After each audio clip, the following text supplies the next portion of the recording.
आज हम जो स्टार्ट करने जा रहे हैं अपने उस चैप्टर का नाम है भाई परमुटेशन कॉम्बिनेशन। ठीक है, परमुटेशन एंड कॉम्बिनेशन। देखो भाई, परमुटेशन और कॉम्बिनेशन क्या होता है, पहले हमें इनको जानना बहुत ही ज़्यादा जरूरी है। ठीक है, देखो परमुटेशन अलग चीज़ है और कॉम्बिनेशन अलग चीज़ है। इन दोनों को अलग अलग ही समझते हैं कि इन दोनों में डिफरेंस क्या है। परमुटेशन होता है एक अरेंजमेंट भी। अगर हम बोलें कि किसी चीज़ की अरेंजमेंट हमें करनी है तो वो होता है परमुटेशन। और अगर किसी चीज़ का सिलेक्शन हमें करना है, ठीक है, सिलेक्शन हो या फिर चॉइस हो, वो होता है कॉम्बिनेशन। ठीक है, इस चैप्टर में अगर आपको किसी क्वेश्चन में अरेंजमेंट लिखा मिल जाता है तो आपको परमुटेशन करना है, सिलेक्शन या चॉइस लिखा मिल जाता है तो आपको कॉम्बिनेशन करना है। ठीक है, अब सुनो, कई बार ऐसा होता है कि इन दोनों में से कोई भी वर्ड ना लिखा मिले तो फिर हमें क्या करना है? तो आप लोगों को एक दो बातें बताता हूं कि इनमें अरेंजमेंट और सिलेक्शन कैसे कैसे किया जा सकता है। जैसे अगर कोई हम लोगों को ये बोले कि दो नंबर हैं 7 व 9, ठीक है, 7 एंड 9, ये दो नंबर अभी 7 एंड 9। अगर बोला कि इसका अरेंजमेंट करो तो पहले हमने 7 को और फिर 9 को अरेंज कर दिया, 79 मिल गया। लेकिन अगर मैं इनका ऑर्डर चेंज कर देता हूं, मतलब पहले 9 को और बाद में 7 को अरेंज करूं, तो ये 97 पहले वाले से अलग मिल गया ना, रिजल्ट अलग मिल रहा है। इसका मतलब क्या है कि इसका जो ऑर्डर है, ठीक है, ऑर्डर है वो क्या कर रहा है, मैटर कर रहा है। ऑर्डर डज मैटर भाई। ठीक है, ऑर्डर चेंज किया, रिजल्ट अलग अलग आ गया, दो रिजल्ट आ रहे हैं। अब इसी तरह ना सिलेक्शन में देखो, इसमें कॉम्बिनेशन में सिलेक्शन ही हो गया ये। मान लो भाई कोई दो बंदे हैं, उनका सिलेक्शन करना है। मान लो चेस का गेम हो रहा है ना, चेस के लिए ना दो प्रतिभागी नियुक्त करने हैं कि किस किस के बीच में चेस का मैच होना चाहिए। तो दो बंदे जैसे यही हैं 7 और 9, तो 7 और 9 तो नाम नहीं हो सकते। हम एक काम करते हैं, 7 से हमने बना लिया सतबीर, ठीक है, सतबीर है कोई, और 9 से बना लिया जैसे नवदीप।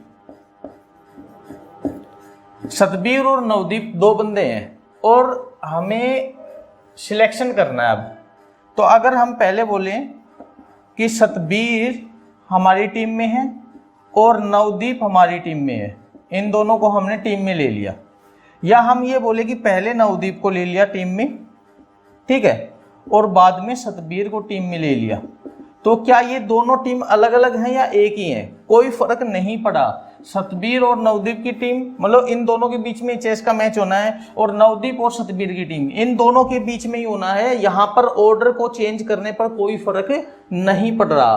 तो जिसमें ऑर्डर चेंज ना हो, सॉरी, ऑर्डर चेंज करने पर मैटर ना पड़े, मतलब रिजल्ट चेंज ना हो, ठीक है, वो क्या होता है, कॉम्बिनेशन होता है।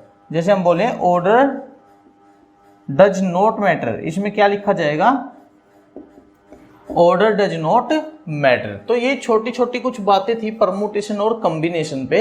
इसमें और आगे देखते हैं हम। इसके बाद हम देखते हैं इवेंट्स भी, ठीक है, कि इवेंट्स क्या कुछ होते हैं। भाई इवेंट है ना, अपने पास होते हैं दो तरह के।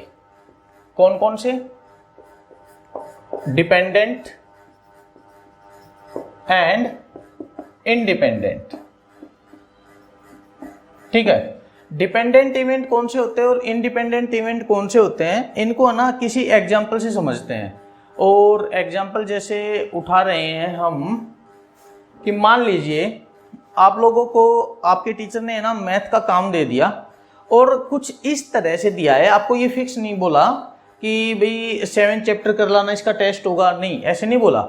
ऐसे बोल दिया कि जैसे 6 चैप्टर है अभी, ठीक है, अब छठे चैप्टर में कितनी एक्सरसाइज है, 6.1, 6.2, 6.3, 3 एक्सरसाइज है। फिर बोला 7वां चैप्टर भी, ठीक है, मान लो इसमें 2 ही एक्सरसाइज है, ज्यादा नहीं करेंगे, लंबा जाएगा, ठीक है। हालांकि 4 एक्सरसाइज है अपने 7वें चैप्टर में, लेकिन उसको भूल जाओ थोड़ी देर के लिए, सोचो कि 2 ही एक्सरसाइज हैं। अब आपके टीचर ने ये बोला है आपको कि भी आपका ना टेस्ट होगा एक, ठीक है, आपका किसी एक एक्सरसाइज का टेस्ट होगा, या तो आप छठा चैप्टर कर लो या फिर सातवां कर लो। देखो मैंने क्या बोला है, या तो 6th चैप्टर या फिर 7th चैप्टर, ठीक है। एक चैप्टर कर लो, उसमें से एक एक्सरसाइज का होगा, पूरे चैप्टर का नहीं होगा, उसमें से एक एक्सरसाइज का होगा। तो सोचो अगर किसी बच्चे ने मतलब एक ही बच्चा है, सारे तो नहीं क्योंकि सब अलग अलग करेंगे, ठीक है, गड़बड़ हो जाएगी। तो एक बच्चे ने क्या किया कि छठे चैप्टर में देखा कि कितने रास्ते हैं उसके पास, कितनी चॉइस हैं उसके पास। देखो 3 चॉइस हैं, 6.1 कर ले, 6.2 कर ले या 6.3 कर ले। उसके पास 3 चॉइस हैं पढ़ने के लिए कि इनमें से कोई भी एक्सरसाइज पढ़ सकता है। फिर उसने देखा कि सर ने तो 7वां चैप्टर भी बोला था कि 7वें में से भी हो सकता है। फिर उसने देखा 7th में कितनी चॉइस है, भाई 7th में भी 2 चॉइस है। उसने ये देखा 2 चॉइस इसमें है, तो या तो ये 3 कर ले या फिर ये 2 कर ले। तो टोटल कितनी चॉइस होगी, 3 + 2 टोटल 5 चॉइस होगी भी, ठीक है। अब देखो ये कौन सा इवेंट हुआ, ये डिपेंडेंट हुआ या फिर इंडिपेंडेंट हुआ, कैसे पता करेंगे। अगर वो बच्चा खाली छठा चैप्टर कर लेता तो क्या काम पूरा हो गया था, हो गया था, क्योंकि उसको एक ही चैप्टर पढ़ना था, ठीक है, कोई एक एक्सरसाइज पढ़नी थी। तो अगर वो छठा चैप्टर पढ़ लेता तो उसका काम पूरा हो गया था। अगर वो अकेला 7वां पढ़ लेता तो भी काम पूरा हो गया था, ठीक है। मतलब ये दोनों इवेंट, एक इवेंट क्या है छठा चैप्टर पढ़ना, दूसरा इवेंट क्या है 7वां चैप्टर पढ़ना। अगर दोनों में से कोई एक काम कर लेता है तो उसका टास्क कंप्लीट होता है। टास्क उसको क्या दिया गया था क्लास में कि भाई आपको छठा या 7वां चैप्टर पढ़ना है, या मतलब दोनों में से चॉइस है, ठीक है। तो ये दोनों इवेंट एक दूसरे के ऊपर डिपेंड नहीं है, ठीक है, ये दोनों इवेंट एक दूसरे के ऊपर डिपेंड नहीं है। अगर ये खाली कर लिया तो भी बात बन जाएगी, खाली वो कर लिया 7वां चैप्टर तो भी बात बन जाएगी, ठीक है।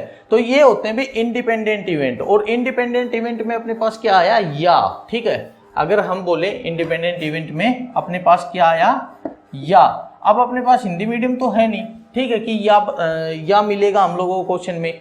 तो सुनो इंग्लिश में इसको क्या बोलते हैं कि देखो या तो छठा चैप्टर पढ़ लो या 7वां चैप्टर पढ़ लो, तो हमें बोला जाएगा 6th चैप्टर और 7th chapter. Read your 6th chapter और 7th चैप्टर। यहाँ पे ओ आर वाले और का मतलब यहाँ पे या से होता है। भी यहाँ पे क्या होता ही वो या से है, ठीक है। इस चीज का ध्यान रखना कि यहाँ पे आपको और मिलता है लिखा हुआ, ओ आर वाला और, हिंदी वाला और नहीं मिलेगा। हिंदी वाले और का अलग मतलब हो जाता है, वो आपका डिपेंडेंट इवेंट में आएगा, ध्यान रखना। इस और को समझाने के लिए ही मैंने हिंदी में पहले या समझाया था भाई, ठीक है। तो इंडिपेंडेंट इवेंट क्या होते हैं, जिसमें आपको और मिले या फिर या, आप उसकी सेंस खुद निकाल सकते हो कि वो या बोलना चाह रहा है ना। और ऐसे में क्या होता है, देखो हमने किया 3 चॉइस यहाँ पे, 2 चॉइस यहाँ पे, टोटल चॉइस कितनी, दोनों को जोड़ के बनी अपनी चॉइस, ठीक है। तो इसमें हमेशा क्या होता है, एडिशन भाई, एडिशन होता है हमेशा, प्लस होता है, इस चीज का ध्यान रखेंगे। अब बात आ गई डिपेंडेंट इवेंट की, ठीक है। तो डिपेंडेंट इवेंट कैसे निकालते हैं। अब देखो मान लीजिए आपके टीचर ने आप लोगों को क्या टास्क दिया, भाई सर ने बोला आप लोगों को कि है ना आप छठा चैप्टर एंड 7th चैप्टर दोनों पढ़ो। 2 एक्सरसाइज का टेस्ट होगा, एक एक्सरसाइज छठे चैप्टर से उठेगी और एक एक्सरसाइज 7वें चैप्टर से उठेगी, ठीक है। देखो अब की बार ध्यान से सुनो, पिछली बार क्या था, एक ही एक्सरसाइज का टेस्ट होना है, चाहे छठा पढ़ लो चाहे 7वां पढ़ लो, दोनों में से एक एक्सरसाइज का टेस्ट होना है, ठीक है। और अब की बार टास्क दिया गया है कि छठा भी पढ़ो और 7वां भी पढ़ो, दोनों पढ़ो, ठीक है। छठा भी पढ़ो और 7th भी पढ़ो, दोनों पढ़ो। 2 एक्सरसाइज का टेस्ट होना है, एक इसमें से उठेगी एक इसमें से उठेगी। तो देखो इसमें से कौन सी उठेगी, 6.1, 6.2, 6.3। इसमें से कौन सी उठ सकती है, 7.1, 7.2, यही उठ सकते हैं। अब देखो टोटल वे कितने हो गए भाई, अगर 2 एक्सरसाइज का टेस्ट होना है, हो सकता है 6.1 का और 7.1 का टेस्ट हो जाए। किसका टेस्ट हो गया अभी, 6.1 का एंड 7.1 का। ये भी तो हो सकता है 6.1 और 7.2 का टेस्ट हो जाए, हाँ हो सकता है 6.1 एंड 7.2 का टेस्ट हो गया भाई। होने को ये भी हो सकता है 6.2 का और 7.1 का हो गया, ठीक है। किसका हुआ भाई टेस्ट, 6.2 का एंड 7.1 का।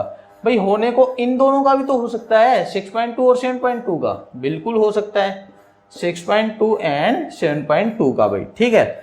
होने को इसके साथ भी तो हो सकता है 7.1 का, तो 6.3 एंड 7.1 का हो गया।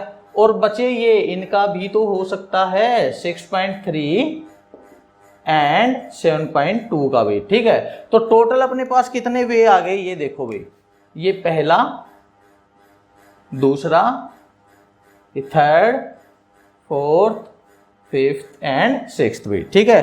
तो टोटल अपने पास है ना 6 वेज हैं इसको करने के, टेस्ट को लेने के। आपके टीचर के पास इस टेस्ट को लेने के 6 रास्ते हैं। 6 रास्ते कैसे बने? 3 रास्ते यहां से उठाए और 2 रास्ते यहां से उठाए, और उन दोनों की होगी मल्टीप्लीकेशन भी, ठीक है। 3 गुणा 2, टोटल 6 रास्ते इस तरह से बनते हैं। अगर यहाँ पे जोड़ोगे तो आपके 6 रास्ते नहीं आएंगे, ठीक है। तो ये क्या हो गए भाई? अच्छा, डिपेंडेंट कैसे हुए ये और देख लेते हैं पहले। भाई सर ने बोला था कि एक एक्सरसाइज यहां से उठेगी एंड एक एक्सरसाइज यहां से उठेगी, है ना। पहले इस और का मतलब लिख दूं मैं यहाँ पे, हिंदी वाले और का मतलब एंड होता है ना। भाई अगर टेस्ट में सर ने आपको केवल इसमें से एक एक्सरसाइज उठा के दे दी तो क्या टास्क कंप्लीट हो गया? नहीं हुआ, क्योंकि टास्क क्या था? एक एक्सरसाइज छठे में से उठनी है, एक एक्सरसाइज सातवें में से उठनी है। अगर खाली इसमें से एक एक्सरसाइज उठा के आपको दे दी तो टास्क कंप्लीट नहीं हुआ। खाली इसमें से उठा के दे दी तो भी टास्क कंप्लीट नहीं हुआ। टास्क कंप्लीट कब होगा? जब एक एक्सरसाइज इसमें से उठेगी और एक एक्सरसाइज इसमें से उठेगी। इसका मतलब क्या है कि ये दोनों इवेंट एक दूसरे के ऊपर डिपेंड हो गए।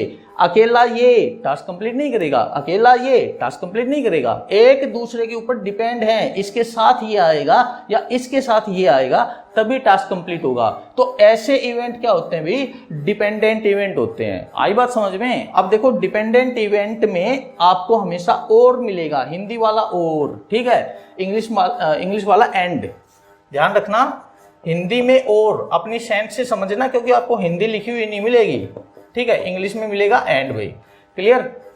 तो ये और एंड, ऐसे केस में हमेशा आपको मल्टीप्लीकेशन करनी है भाई, मल्टीप्लीकेशन, ठीक है, गुणा करनी है। ध्यान रखना, देखो हमने गुणा की ना यहाँ पे दोनों इवेंट्स की, कि इस इवेंट में कितनी चॉइस? 3, इस इवेंट में कितनी चॉइस? 2, तो 3 गुणा 2, इस तरह से आपको ये मल्टीप्लीकेशन करके दिखानी है भाई। तो हमने इवेंट्स के बारे में भी जान लिया है, ठीक है। आगे बढ़ते हैं, इस चैप्टर में आगे हमें और क्या क्या जानने को मिलेगा। आगे देखते हैं भाई हम लोग फैक्टोरियल, ठीक है। फैक्टोरियल का इस चैप्टर में बहुत ही बड़ा यूज है। अब बात यह आगे कि ये फैक्टोरियल क्या होता है ना।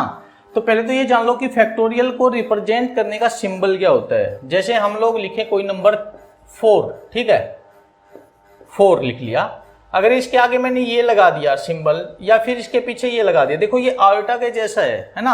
आप लोगों ने 5th चैप्टर कॉम्प्लेक्स नंबर में आयोटा पढ़ा था ना। बस इसमें और आयोटा में क्या फर्क है? आयोटा में ये बिंदी ऊपर होती है और फैक्टोरियल में ये बिंदी नीचे आ जाती है, ठीक है। ध्यान रखना भी, कोई आयोटा मत लिख देना इसकी जगह पे, या इसको आयोटा मत समझ लेना परीक्षा में, क्योंकि पेपर में आप लोगों को ये जैसे मिल गया तो वो ये थोड़ी बताएगा कि ये 7 चैप्टर से आया है या फिर 5th चैप्टर से आया है, ठीक है। तो समझ लेना, नीचे डॉट है तो ये फैक्टोरियल है।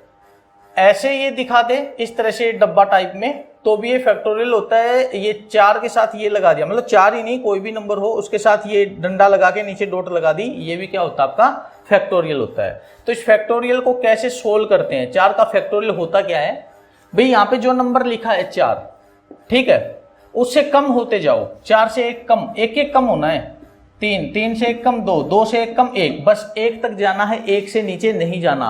ये चीज नेचुरल नंबर्स के ऊपर होती है और आपको इन सब की कर देनी है मल्टीप्लाई भी, ठीक है, गुणा कर देनी है, यही फैक्टोरियल होता है। तो ये 4 फैक्टोरियल, ये तो यही चीज है। तो ऐसे ही दिखाएंगे इसको भी। ये रिप्रेजेंट करने के दोनों अलग अलग तरीके हैं। किसी बुक में आपको ये मिल जाएगा, किसी में ये मिल जाएगा। अपनी एनसीईआरटी में ये वाला है, ठीक है।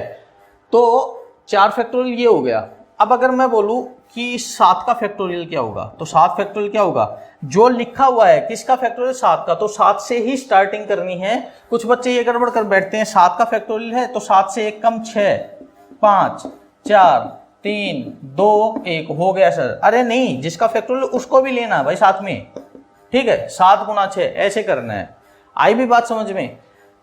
कुछ बच्चे यहाँ पे क्या करते हैं, 8 का फैक्टोरियल बटा 4 का फैक्टोरियल है, तो सर 4 दूनी 8, आंसर आ गया 2 का फैक्टोरियल। कई लोग तो फैक्टोरियल से फैक्टोरियल उड़ा देते हैं, फिर बचा देते हैं, सर 2 आ गया, ठीक है।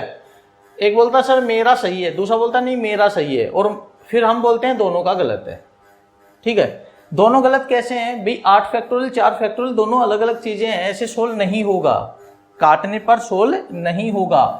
8 का फैक्टोरियल बटा 4 का फैक्टोरियल है भाई। 8 का फैक्टोरियल क्या होगा? 8 गुणा 7 गुणा 6 गुणा 5 गुणा 4 गुणा 3 गुणा 2 गुणा 1, यही तो होता है 8 का फैक्टोरियल भाई। 8 से लेके 1 तक चले जाओ, नीचे चलते जाओ, एक एक कदम नीचे चलते जाओ, ठीक है। अपॉन, और 4 का फैक्टोरियल क्या होगा भाई? 4 गुणा 3 गुणा 2 गुणा 1। अगर हम देखें तो 4 से 4 खत्म, 3 से 3, 2 से 2 खत्म, ठीक है। 1 से 1 मत उड़ा देना, चलो उड़ाओ तो भी गलत क्या है, लेकिन फिर भी सही क्या है, ठीक है। अच्छा बचा क्या? 8 गुणा 7 56 गुणा 6 गुणा 5 30, ये आ गया भाई 6 तिया 18, 5 तिया 15 और 1 16, 1680 आ गया। अब देख लो 2 का फैक्टोरियल सही था या 2 सही था या 1680 सही है, ठीक है। इसलिए आपको ध्यान रखना है कि हम लोग क्या कर रहे हैं, वो चीज सही है या फिर गलत है, ठीक है। इसमें और आगे देखो क्या क्या जानने को हमें मिलेगा। ये देखो भाई, अगर हम लोगों को बोला जाए कि 7 का फैक्टोरियल अपॉन 5 का फैक्टोरियल, ये क्या होगा, ठीक है। अभी किया था ऐसा ही है, लेकिन मैं कुछ और बताना चाह रहा हूं इसमें। अगर हम 7 के फैक्टोरियल को लिखें, चलो पहले 5 का फैक्टोरियल लिखते हैं, ठीक है। 5 का फैक्टोरियल क्या होगा अपने पास भाई? 5 गुणा 4 गुणा 3 गुणा 2 गुणा 1 होगा भाई। 7 का फैक्टोरियल क्या होगा अपने पास भाई? ये होगा 7 गुणा 6 गुणा 5 गुणा 4 गुणा 3 गुणा 2 गुणा 1 होगा। तो क्या मैं इतने हिस्से को, ये देखो 5 का फैक्टोरियल क्या था? 5 से लेके 1 तक सबकी गुणा, ये हिस्सा भी तो यही है भाई। 7 के फैक्टोरियल में हमने घुस के देखा, 7 और 6 के बाद सीधा ये 5 का फैक्टोरियल नहीं आ रहा है। 5 4 3 2 1 क्या 5 का फैक्टोरियल नहीं है? तो क्या हम 7 के फैक्टोरियल को ऐसे लिख सकते हैं? 7 गुणा 6 गुणा, और इस पूरे को हमने ऐसे लिख लिया 5 का फैक्टोरियल, क्या गलत है?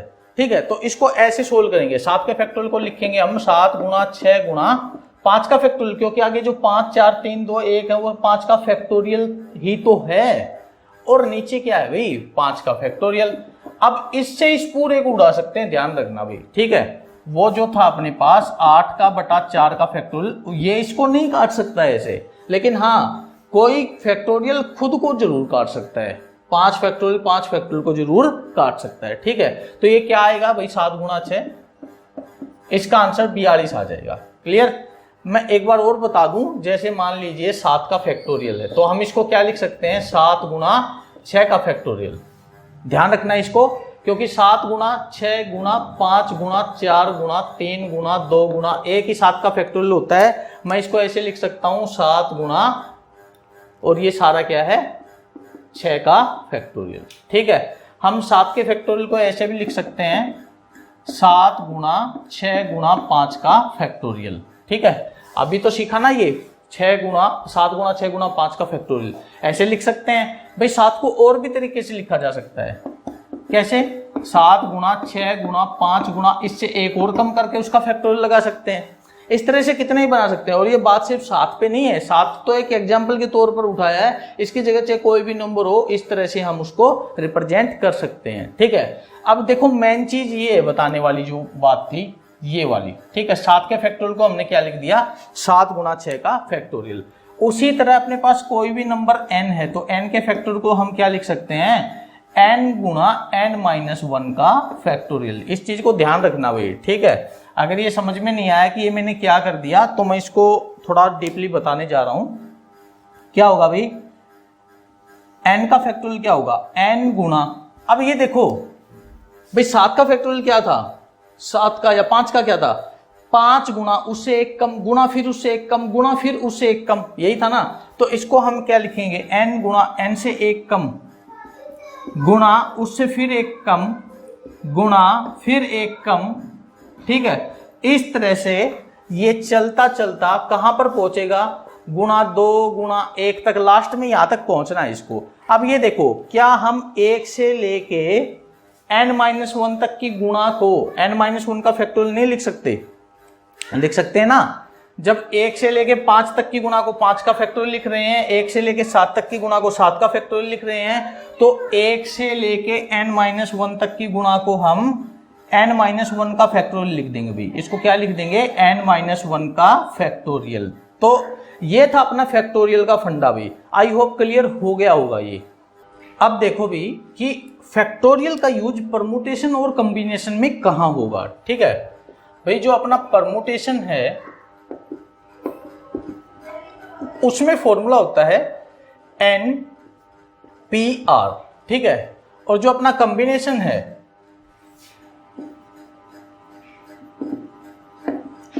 इसमें फॉर्मूला होता है NCR। अब ये P और C क्या है भाई? P से याद रख लेना परमुटेशन और C से याद रखना कॉम्बिनेशन। ठीक है, NPR होता क्या है? NPR होता है n का फैक्टोरियल अपॉन n-r का फैक्टोरियल। ठीक है, NCR क्या होता है? n का फैक्टोरियल अपॉन n-r का फैक्टोरियल। इतना सेम रहेगा। देखो क्या किया हमने, ऊपर तो क्या, ऊपर वाले का फैक्टोरियल, और नीचे क्या है, इन दोनों के डिफरेंस का फैक्टोरियल। इस चीज का ध्यान रखना। ठीक है, कॉम्बिनेशन में इतना तो सेम है, लेकिन इसमें एक चीज एक्स्ट्रा और आ जाती है। नीचे है ना, नीचे वाले का फैक्टोरियल एक बार और आ जाता है। ठीक है, ये r फैक्टोरियल उसमें नहीं होता, लेकिन कॉम्बिनेशन में इतने के साथ नीचे गुणा हो जाता है। ये गुणा में ये r फैक्टोरियल, नीचे वाले का फैक्टोरियल। ठीक है, आप लोगों को इस चीज का ध्यान रखना है कि n जो होता है वो हमेशा नेचुरल नंबर होता है। क्लियर? n हमेशा नेचुरल नंबर होता है, r जो होता है वो होल नंबर हो जाता है। ठीक है, r होल नंबर हो जाता है। अब फर्क क्या है इन दोनों में? होल नंबर मतलब 0 से स्टार्टिंग होने वाले, मतलब r जो है वो 0 भी हो सकता है और 0 से ऊपर भी हो सकता है। n जो है खाली 0 से ऊपर ही रहेगा। और एक चीज का और भी ध्यान रखना है, n हमेशा r से क्या होगा? बड़ा या फिर इक्वल होगा। ठीक है, n कभी भी r से छोटा नहीं होगा, n हमेशा r से बड़ा या इक्वल होगा। दोनों में यही है, NCR हो या NPR हो, दोनों में ये तीनों कंडीशन लगेंगी। अब एक छोटे छोटे 2-3 एग्जांपल उठा लेते हैं इनके ऊपर। जैसे हम बोले 5p2, ठीक है, 5p2 क्या होगा? तो 5p2 का मतलब है भाई ऊपर 5 का फैक्टोरियल और नीचे 5-2 का फैक्टोरियल। ठीक है भाई, यही था ना यहाँ पे NPR, मतलब n का फैक्टोरियल, ऊपर वाले का फैक्टोरियल और नीचे क्या है, दोनों के डिफरेंस का फैक्टोरियल। हमने यहाँ पे यही किया, 5 का फैक्टोरियल, दोनों के डिफरेंस का फैक्टोरियल। भाई 5 का फैक्टोरियल क्या होता है? 5 का फैक्टोरियल ही होता है, मतलब जो होता है उसको बाद में खोलेंगे। और 5-2 3 का फैक्टोरियल भी। ठीक है भाई, 5 फैक्टोरियल को हम क्या लिख सकते हैं? देखो सीधी सी बात है, हम 5 गुणा 4 गुणा, और आगे पूरा लिखने के बजाय मैं इसको 3 फैक्टोरियल पर रोक दूं। ठीक है, और नीचे 3 फैक्टोरियल पहले से ही है। 3 पे रोका हमने जानबूझ के, क्योंकि पता था नीचे 3 है, इसलिए ये खत्म हो गए। 5 गुणा 4 कितना आ गया? 20 आ गया। अभी ये चीज क्लियर? तो अब कॉम्बिनेशन में देखो, यही एग्जांपल उठा लेते हैं 5 और 2 वाला। 5C2 है अगर अपने पास, ठीक है, 5C2 है अपने पास, तो ऊपर क्या होगा? 5 का फैक्टोरियल, नीचे क्या होगा? पहले तो दोनों का डिफरेंस कर लो। जरूरी नहीं है पहले डिफरेंस करना, गुणा में ही ये आगे पीछे हो सकते हैं। ठीक है, 5 में से 2 घटाएंगे का फैक्टोरियल इनटू नीचे क्या है? 2 का फैक्टोरियल। क्या बन गया अभी? ऊपर 5 गुणा 4 गुणा, अब हमें पता है 5 में से 2 घटाने पर 3 मिलेगा, 3 के फैक्टोरियल तक रोक दिया। नीचे क्या है? 5 में से 2 गया 3 का फैक्टोरियल, और ये 2 का फैक्टोरियल इसको खोल लेते हैं, 2 गुणा 1। ठीक है, 3 फैक्टोरियल से 3 फैक्टोरियल खत्म हो गया, 2 से ये 2 पे कट गया, 5 दूनी वही कितना आ गया? 10, और 10 बटा नीचे क्या है? 1, तो 10 बटा 1 तो 10 होता है।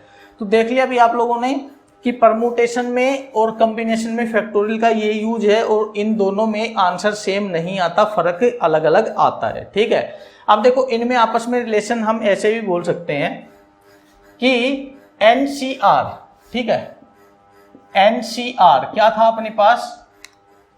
NCR है अपने पास n factorial upon n-r factorial into r factorial. और अगर हम देखें कि इतना हिस्सा किसके इक्वल है, इतना हिस्सा किसके इक्वल है भाई? इतना हिस्सा है NPR के इक्वल। ठीक है, तो हम इसको ऐसे लिख सकते हैं NCR is equal to NPR, और ये R फैक्टोरियल नीचे है, अगर मैं इसको उठा के इधर ले आऊं तो मल्टीप्लाई में हो जाएगा। ठीक है, तो इसको उठा के इधर ले आए भाई। ठीक है, तो ये रिलेशन आ गया, इसको ध्यान रख लेना कि NCR को R फैक्टोरियल से गुणा कर देंगे तो वो NPR हो जाता है, ठीक है। या फिर ऐसे भी देख सकते हैं हम, मैंने R फैक्टोरियल इधर मल्टीप्लाई किया, ठीक है, और R फैक्टोरियल इधर मल्टीप्लाई किया, तो इससे ये खत्म हो गया। तो R फैक्टोरियल इंटू NCR किसके इक्वल आ गया, इसके। और ये क्या था भाई, NPR था अपना, ठीक है।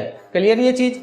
अब इनमें एक दो बातें और जानो, जैसे 0 का फैक्टोरियल क्या होता है, ठीक है, 1 का फैक्टोरियल क्या होता है, इनके ऊपर एक बार थोड़ा सा प्रकाश डाल लेते हैं।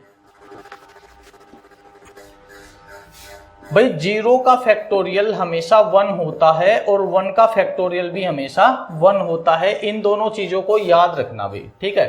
भाई 1 का फैक्टोरियल तो हम ऐसे लिख सकते हैं ना कि 1 का फैक्टोरियल 1 से स्टार्ट हुआ, 1 इंटू, फिर आगे तो हमें जाना ही नहीं होता भाई, 1 से नीचे थोड़ी ना जाते, कोई भी फैक्टोरियल हो उस संख्या से लेके 1 तक जाते हैं, उससे नीचे नहीं जाते। तो 1 के फैक्टोरियल में 1 तक ही गए, तो ये तो हो गया। 0 का फैक्टोरियल नहीं समझ में आया सर ये कैसे होता है 1, तो इतना समझ लो कि कभी भी आप लोगों को ये प्रूव कराना नहीं आएगा कि 0 का फैक्टोरियल 1 होता है, ये प्रूव करके दिखाओ, ठीक है। तो ये थी भी अपनी परमुटेशन, कॉम्बिनेशन और फैक्टोरियल के बारे में छोटी सी जानकारी। आई होप आप लोगों को समझ में आया होगा। अब अगली वीडियो में हम इस चैप्टर को स्टार्ट करेंगे भी।